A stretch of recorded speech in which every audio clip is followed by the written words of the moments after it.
Hi students, today we are going to discuss about the important market structure that is oligopoly. Let's see the meaning of oligopoly. It is derived from the Greek word oligi, which means few, and poly, which means sellers. So as the name indicates, it is the market where you can find few sellers.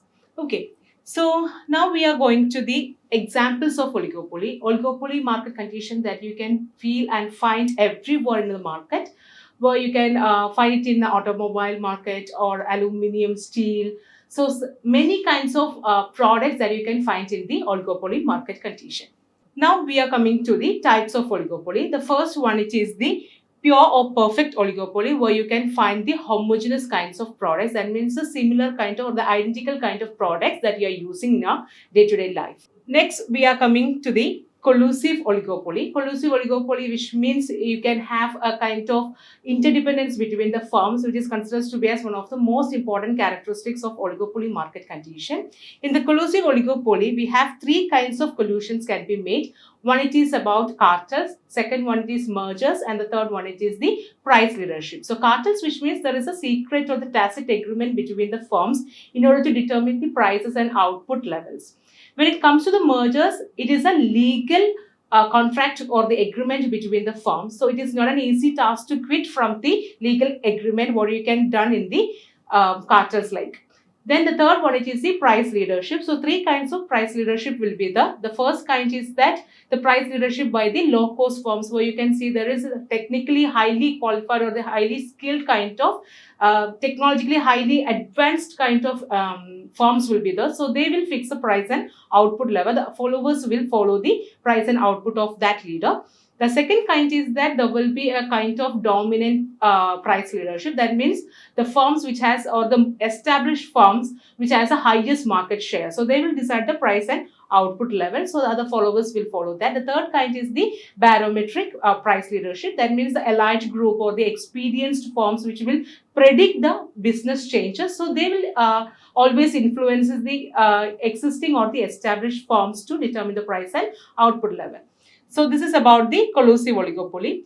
Now we comes to the non-collusive oligopoly, whether you can't find any kind of interdependence between the firms, maybe the new entrants. So they will decide their own price and output levels. And we have one more thing, that is the differentiated oligopoly. Differentiated oligopoly, which means there is no such kinds of homogeneous products that you can find out. There will be differentiated products, such as they will be differentiated with the distinguished features such as advertisements, selling costs, such as. Now we are coming to the features of oligopoly. The first one, it is few firms. As we have already explained in the initial part, there is few firms in our market. So the competition will be comparatively greater in this oligopoly market condition. The second one, it is interdependence. Of course, in order to prevent the entry of the new entrants, there will be an interdependence between the established or the existing firms in order to determine the output and the price levels.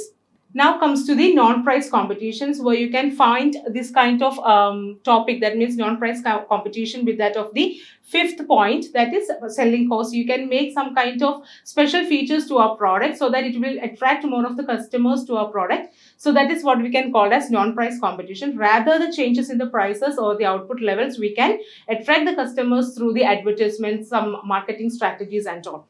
Next comes to the barriers to entry of firms. There is no legal kind of barriers to entry of new firms. The new entrants are always welcome, but still the established firms wants to reduce the entry of new firms in order to maintain the market shares. So the sixth point is the group behavior, where you can see there is an interdependence between the existing firms that we have already discussed in the cartels. Next comes to the nature of the product. Both kind of products, just like the differentiated products like automobiles and all, the homogeneous kind of products, cement, steel and all, that you can find in the oligopoly market conditions. Then the final point is indeterminate demand curve, which is one of the unique feature of oligopoly market condition. Indeterminate, which means the people's behavior, the attitude towards different products will be always changing. So it varies from time to time. So we can't predict, no seller can predict the demand from the side of the people. So what they do is that sometimes the elasticity curve, that means the demand for certain particular products will be elastic in certain nature. Other time you can see that sometimes it is inelastic in nature.